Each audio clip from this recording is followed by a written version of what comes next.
钮祜禄氏，一个从《甄嬛传》第1集活到《如懿传》大结局的女人。如果说活到大结局算是人生赢家，那我这个人生接连赢了2次，而且这第2次纯粹就是躺赢。我也没想到女主我也没想到我儿媳妇都这么娇弱，从第1集到最后1集死喽俩了呀！这就显得我多少是有点老不死在身上了。事情还要从我大儿子选秀说起。那天晴空万里，阳光正好，当时我还极力劝说儿子，让他在富察氏和高氏之间挑一个人当老婆。高氏娇美可人，算是良配；富察氏端庄持重，更是佳偶之选。显然他没有听进去这句话。后来秀女们都进场了，这个逆子他让我等等。额娘，要不咱们再等等吧，青妹妹还没到呢。这么大的场面我能说了算？那暂停键是我说按就按，还说什么要等他的青樱妹妹？哼，这个逆子，我就知道他看上了皇后的侄女儿。为了能得到白月光，我跟乌拉拉拉家的恩怨他都选择性看不见。合着我开场之前教育他让他娶妻娶贤的话，他全当耳旁风了呀。这个大儿子真是笑出了强大呀！他好不容易乖乖地站到那儿，眼看着这玉如意就要到我最心水的富察郎画手里了。说时迟，那时快，乌拉那拉家下一届宫斗选手青樱带着2米长的蝴蝶结到达战场。怪不得我儿子喜欢他呢，这蝴蝶结确实很符合他的审美呀。这下子局面可就彻底不受控了。我儿子放下如意，转身把香囊给了富察郎画。不过还没等我着急，我的好大儿弘历开始夸起了高羲月。羲月哥哥人如其名，东方未晞，月色风霜。但根据我对我儿子腹黑程度的了解，这一切绝对没有那么简单。果然，他的话连起来的意思就是你很好看，名字也很好听，但我就是不选你。紧接着就把玉如意递给了青樱。青樱哥哥聪颖伶俐，是为嫡福晋。真是笑死我了！你妈我把你扶持到这个地步，你现在跟我说你要娶我死对头的外甥女儿当正妻，真是气死我了！还好我的皇上及时出现，哎呦，告状的机会这不就来了？还是我们皇帝好，直接就说我不同意这门亲事，不仅直接说了皇后的下场，而且当场把青樱送出了宫。这下子彻底舒服了。我趁着这个时候还去见了老仇人，但就在我万分倨傲端出老娘赢定了的态度时，这个太监就来宣旨，让我当场打脸。他说富察郎画是我儿嫡福晋，乌拉那拉青樱则是侧福晋。乌拉那拉氏为宝亲王侧福晋。停，什么玩意儿？我在后面拼命扒拉，不想让他当我儿媳妇，可我的好大儿在前方打我的脸。儿臣还是希望青樱能在儿臣的身后有一容身之处。哼，你等着吧，小青，我迟早要拿捏你。这不没过2年，老皇帝皇帝直接驾崩，老娘成了太后。大清有且仅有1位的太后，跟乌拉那拉氏的斗争终究还是我赢了呀。皇帝这边办着葬礼，我在那边为难着青樱。今天老娘就让你知道知道后宫现在谁说了算，他们老乌家的女人别想越过我去。葬礼完事之后，我给这俩人出了道选择题，我告诉他俩，你们只能有1个人活。乌拉那拉氏有你姑母，便没有你。然后我的老仇人直接自尽，留下了自己年轻的侄女儿。哼，那我还不好拿捏他？在他守完丧之后，我直接给他扔到了王府，不光位分没给定，甚至还让他守孝3年。你不必去你姑母陵前，就在前邸待着。吾旨不得出阁院，好好的为你姑母守孝3年。因为我的冤种儿子闹起了脾气，让我跟太妃住在一起。好小子，都学会跟你妈玩心眼儿了哈！不过我只是按兵不动，打算先看看青樱的本事有多大。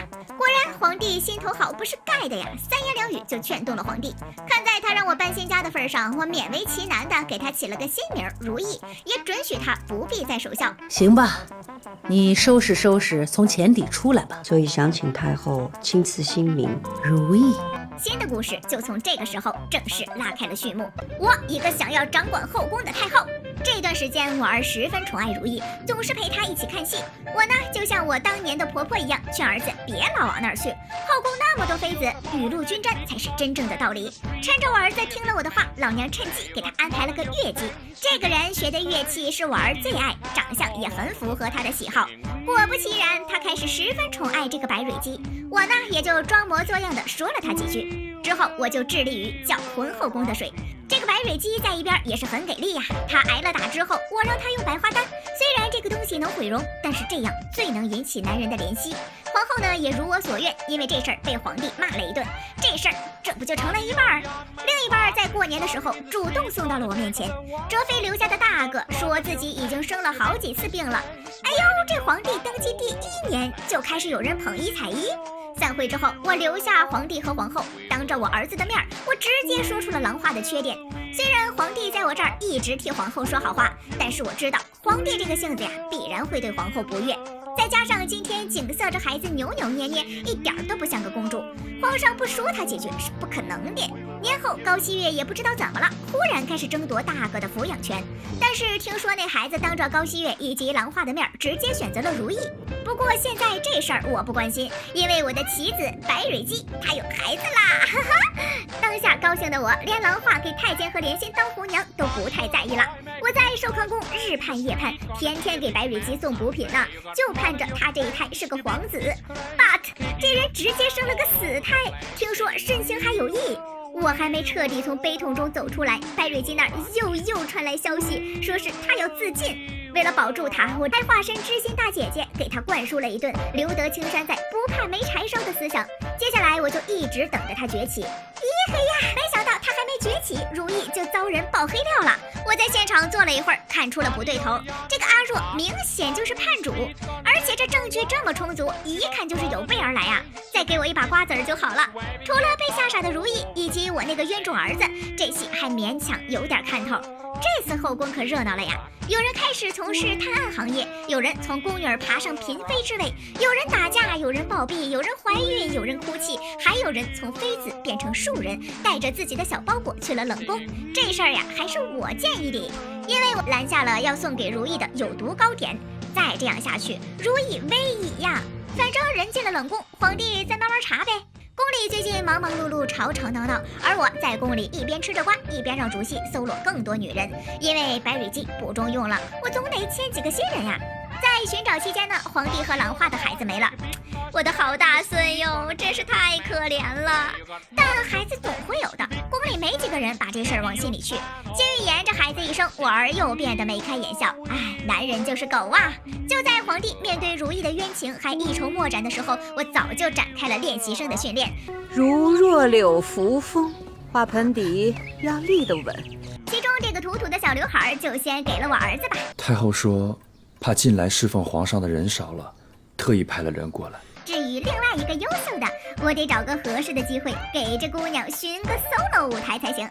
这不，机会被我等到了。这姑娘一出来，我儿子眼睛都直了，我就知道她抵抗不了这种魅力。看来这次我要捧出一个宠妃了呀！只是我这一晃神，如意竟然不惜给自己下毒，用这招出了冷宫。那接下来的戏码就是她复仇了呗，刺激！我一个后宫打架高手，但我的儿媳妇们竟然都不太会打架。你看着如意好不容易从冷宫出来，但是第一步不是复仇。我刚跟她喝完下午茶，就听说她还在跟皇帝赌气。后来的宴会上看到了背叛自己的阿若，竟然什么都没有做。这跟我们当年不一样啊！这年头在宫里活着都已经这么简单了吗？虽然说你是出了冷宫，但不应该马上查证据吗？你这证据也不查，还跟皇帝赌气，原谅我没看出这是个什么招式。还是我大儿子等不及了，直接给阿若送去了诛杀。要是等如意动手，黄花菜都得凉喽。之后就是阿若背黑锅，如意洗清了冤屈。直到海兰生下我的好大孙永熙之后，如意才开始反击。主辛苦了这么久，终于让贵妃自作自受了。咱们不过是顺势而为，用了点灵粉而已。江雨冰再用苦艾换了他的艾叶，他就连连产生幻象。这宫里闹鬼的手段都是我当年玩剩下的。不过这高希月即便是没有被吓着，那早晚也是个死。谁让给他看病的太医是我手下的人呢？要不是他爹让我尝到了骨肉分离的滋味，我也不至于这么对他不是。高希月死了之后，我儿子染上了疥疮，皇后这下子把持住了养心殿，除了他之外就没人能进去。这种邀宠的手段确实有点令人不齿，但是管用啊！这不，我儿子病好之后就老去兰华那儿，没多久他就又有了孩子。纯贵妃主，中宫有喜了。这个孩子可命苦啊，生下来没多久就没了。紧接着我的儿媳妇也开始卧床不起，不过我这个时候还不知道，这个儿媳妇已经没几天好活了。宝子们篇幅有限，嬛嬛活得确实有点久，所以就分为上下2篇啦。